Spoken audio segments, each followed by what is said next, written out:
Hello everyone. तो स्वागत है आपका मेरा एक और न्यू व्लॉग में। तो आज के दिन की शुरुआत हुई थी सुबह 5 बजे से। जैसा कि आपको पता है कि सुबह उठ कर के मैं जीरा का पानी पीती हूँ। तो सारे काम करने के बाद जो है मैं लग गई थी झाड़ू मारने में, क्योंकि सानवी ने गिरा दिया था रिमोट बेड के पीछे। तो मुझे फिर जो है वो बेड को बड़ी हिम्मत करके बेड को हिलाना पड़ा, कभी इधर से कभी उधर से, क्योंकि उस पीछे से कपड़े रहते हैं, भारी सामान रहता है, तो उससे क्या होता है कि वो भारी रहता है। तो फिर मैंने दीवार के सारे उसे हटा उठा के और थोड़ा वहाँ झाड़ू मार लिया। इसी बहाने वहाँ की गंदगी जो है साफ भी हो गई। फिर मैं चली गई थी किचन में, क्योंकि सानवी को जाना था स्कूल।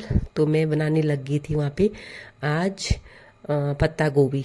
तो पत्ता गोभी मैंने बनाई नाश्ते के लिए, और साथ ही मुझे बनाना था थोड़ा एक्स्ट्रा नाश्ता, क्योंकि मेरे रिलेटिव हॉस्पिटल में आ रखे थे। जैसे मैंने परसों बोला था, कुछ लोगों को लग रहा था मैं झूठ बोल रही हूँ, लेकिन परसों बोला था मैं कि रिलेटिव मेरे हॉस्पिटल में आने वाले हैं, इसलिए मैं उस रैली में नहीं गई थी। तो वो आ रखे थे, तो उनको वो अभी 2-3 दिन से एडमिट है। तो उनको थोड़ा जैसे सुबह का खाना या कभी शाम का खाना मैं देती हूँ, जितना मुझसे हो पाता है और जितना मुझसे बन पाता है। तो जैसे कि आजकल सर्दियों के दिन हैं, तो दिन भी छोटे हैं, काम बहुत ज़्यादा बढ़ जाता है।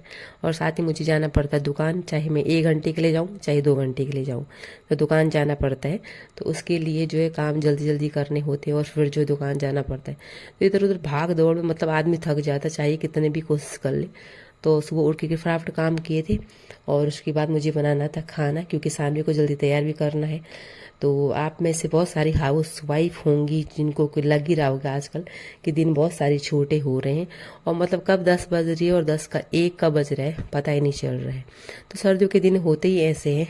हमें क्या करते हैं कि गर्मियों के दिन के हिसाब से काम करते हैं, कि जितना गर्मियों के दिन लंबे होते तो उस हिसाब से हम वैसे ही काम करते हैं। लेकिन सर्दियों के दिन में हम कुछ भी काम स्किप नहीं करते, तो इसलिए पूरा दिन ही काम जो है पड़ा रहता है। तो कभी कभी जिस दिन मुझे ज़्यादा लेट हो गई उठने में, कभी होता नहीं है लेकिन कभी बाई चांस कभी लेट हो गया, तो उस दिन मैं छोटे बड़े बड़े काम करूँगी, उतना पूरा क्लीन नहीं करूँगी जितना मुझे करना होता है। अगले की झाड़ू पोछा तो होता ही है मेरा, वो चाहे कुछ ना हो, और नहाना धोना ये तो होना ही होना है मेरा। बहुत सारे लोग स्किप करते हैं सर्दियों में नहाना, लेकिन मुझसे फिलहाल नहीं होता है। कहते हैं ना, जब तक जान है तब तक जहान है। तो शाम को चले गई हम हॉस्पिटल, दिन को चली गई थी मैं दुकान में। और हॉस्पिटल जा कर के हमने पहले थोड़ा, मैं जो मेरे रिलेटिव है तो उनको मैं वहाँ बोलते हैं ना गढ़वाल में खबर करने गई, तो मैं खबर करने के लिए गई। और फिर उसके बाद घर आके मुझे सानवी को पढ़ाना था, क्योंकि सानवी की चल रही है अब पेपर। तो सानवी के पेपर है 1 या 2 दिन बाद, तो उसके लिए उसको पढ़ाना भी ज़रूरी है, क्योंकि नहीं तो उस पर ध्यान नहीं दूंगी तो फिर बच्चे का वो होता है ना, एक पेपर में वो उतना नहीं कर पाई। वैसे पढ़ने को वो दिन में ही होमवर्क कर देती है हमेशा, लेकिन आज उसने सो गई थी तो इस वजह से होमवर्क नहीं कर पाई थी। तो मैं लग गई थी सानवी को पढ़ाने के लिए, क्योंकि कुछ चीज़ें थी जिसको याद कराने थी, लिखने के तो खैर वो पूरा लिख लेती है। तो हॉस्पिटल गए थे तो 2-3 घंटे हमको वहीं लग गए हैं। तो फिर उसके बाद जो है फिर घर आके बनाने लगी मैं खाना। एक बात कहना चाहती हूँ कि जैसे दुख होता है ना, तो किसी को बोल के नहीं आता, चाहे हम हो चाहे कोई हो।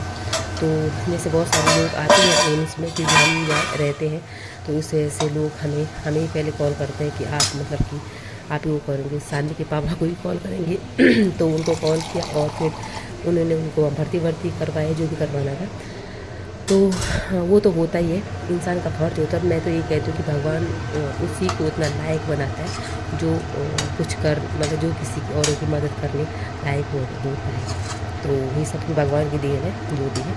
तो आज के लिए इतना, मिलूंगी आपको नेक्स्ट वीडियो में। आज तक बिजी थी इस वजह से वीडियोज़ नहीं बना पाई, कल से जो है वीडियो प्रॉपर बनाऊंगी। आज के लिए इतना, बाय बाय।